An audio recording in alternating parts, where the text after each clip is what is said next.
Hello everyone. So today we are going to deal with the Hindi of class 9th. आज हम हिंदी पढ़ने वाले हैं 9th क्लास की, दैट इज़ कृतिका, यानी कि कृतिका आज हम पढ़ेंगे। तो कृतिका में आज हम जो पढ़ने वाले हैं उस चैप्टर का नाम है, यानी कि पार्ट का नाम है रीढ़ की हड्डी।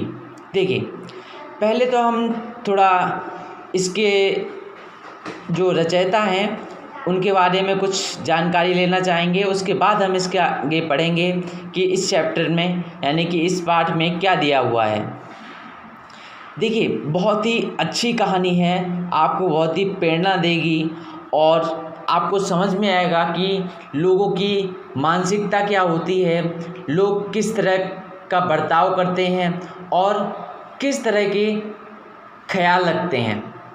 देखिए, सबसे पहले शुरुआत करेंगे इस काव्यखंड की रचयिता की, जो कि जिनका नाम है जगदीश चंद्र माथुर, यानी कि ये जो हमारा चैप्टर है वो जगदीश चंद्र माथुर ने लिखा है। देखिए, आज हम जो क्या है जो लैंग्वेज यूज़ करेंगे वो हिंदी और इंग्लिश, यानी कि कुछ वर्ड्स जो हैं वो हम हिंदी के वर्ड्स इंग्लिश में भी ट्रांसलेट करते हुए चलेंगे, ताकि आपको समझ में भी आ सके easily, because you are studying in an English medium school.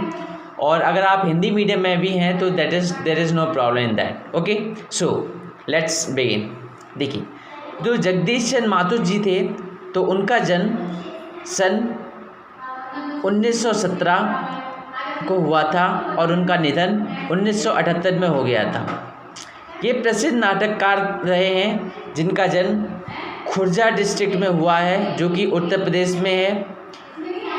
1917 में उनका जन्म हुआ था और इन्होंने जो अपनी शिक्षा है, यानी कि एजुकेशन जो है वो इलाहाबाद विश्वविद्यालय से की। इलाहाबाद विश्वविद्यालय यानी कि इलाहाबाद में आता है, यानी इलाहाबाद। अब और थोड़ा इलाहाबाद के बारे में अगर हम आपको बताएं तो अब हम इलाहाबाद को किस नाम से जानते हैं? प्रयागराज नाम से। ठीक है, वेरी गुड। सो अब देखिए, बचपन में ही क्या था, इनका नाटकों में बहुत ही रुचि थी। इनको स्कूल कॉलेज के में जितने भी सांस्कृतिक उत्सव होते थे, जितने भी यानी फेस्टिवल्स होते थे, तो उनमें इनको क्या होती थी, नाटक को लिखने की बहुत ही क्यूरियोसिटी रहती थी, मतलब बहुत ही उत्सुकता रहती थी। मतलब बहुत से नए नए नाटक लिखते थे, उनका निर्देशन करते थे और उसमें अभिनय भी करते थे। यानी कि he was a just like a writer, director as well as a actor, यानी कि लेखक भी थे, निर्देशक भी थे और अब एक अभिनय करने वाले, यानी बहुत ही अच्छे एक कलाकार थे। आगे चलकर इन्होंने इसी में अपनी रुचि बढ़ाई। बहुत सारे इन्होंने काव्यखंड दिए, यानी कि बहुत सारी इन्होंने रचनाएं लिखी, जिनमें से इनकी प्रमुख कुछ रचनाएं हैं जो बहुत सी ऐतिहासिक नाटकों पे डिपेंड करती हैं, यानी कि जो हिस्टोरिकल टाइम्स पे थे, हिस्टोरिकल इवेंट्स थे, उन पर लिखी हुई हैं, जैसे कि हमारी रामायण महाभारत, इस टाइप की कुछ थे। और उसके बाद कुछ इन्होंने हमारे जो आजकल जो हमारे सांसारिक जीवन में जो चल रहा है उस पर इन्होंने कुछ हमारे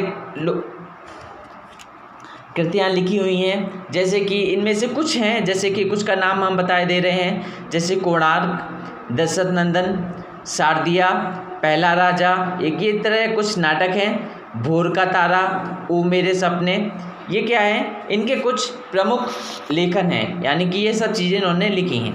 अब हम आगे बढ़ते हैं पहले चैप्टर पर, यानी कि जिस पहला चैप्टर नहीं, थर्ड चैप्टर है आपका कृतिका का। आप जब आप अपनी बुक खोलेंगे तो इस चैप्टर में हम थोड़ा जानने की कोशिश करते हैं, समझते हैं क्या है।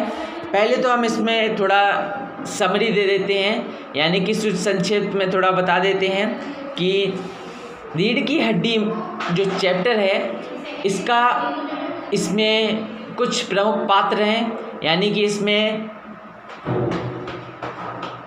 5 पात्रों के बारे में बताया गया है। जैसे एक माता पिता होते हैं जिनका नाम माँ का नाम होता है प्रेमा और जो पिता है उसका नाम है रामस्वरूप और उनका एक नौकर होता है जिसका नाम होता है रतन। और एक्चुअल में क्या है ये 5 नहीं 6 कैरेक्टर्स हैं, 6 लोग हैं। तो 6 कैरेक्टर्स में हमारे 2 लोग और आते हैं जिनका नाम है, एक का नाम है गोपाल प्रसाद और दूसरे का नाम है शंकर।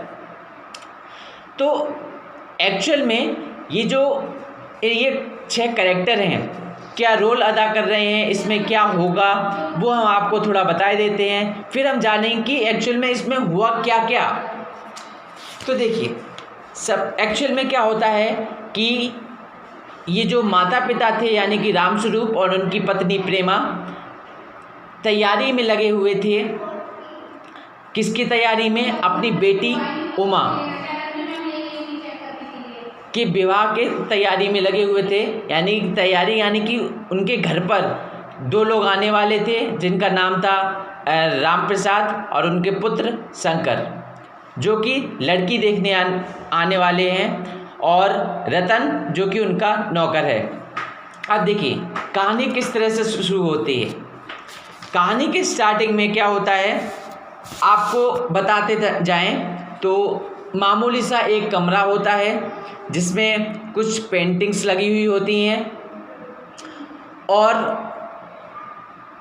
ये अगर इस कहानी के बारे में अगर बताया जाए तो इस कहानी में हमारी जो रूढ़िवादी सोच है, लोगों की जो स्टीरियोटाइप सोच है, मतलब जो पुराने ख्यालों के होते हैं, मतलब कुछ ऐसे ख्याल कि जो कि लोगों को दबाते हैं, डोमिनेट करते हैं, जैसे कि दहेज के बारे में, दहेज प्रथा, सती प्रथा, और किसी को एजुकेशन नहीं देना यानी कि किसी को पढ़ाई नहीं देना। इस तरह से कुछ हम इसमें बातें करने वाले हैं, और लोगों की मानसिकता पर कैसे चोट पहुंचाई गई है, और इससे कैसे किसी एक इंसान ने अपने आप को उभारा है। यानी कि एक इंस्पिरेशनल स्टोरी भी है, यानी कि आपको इंस्पायर भी करेगी।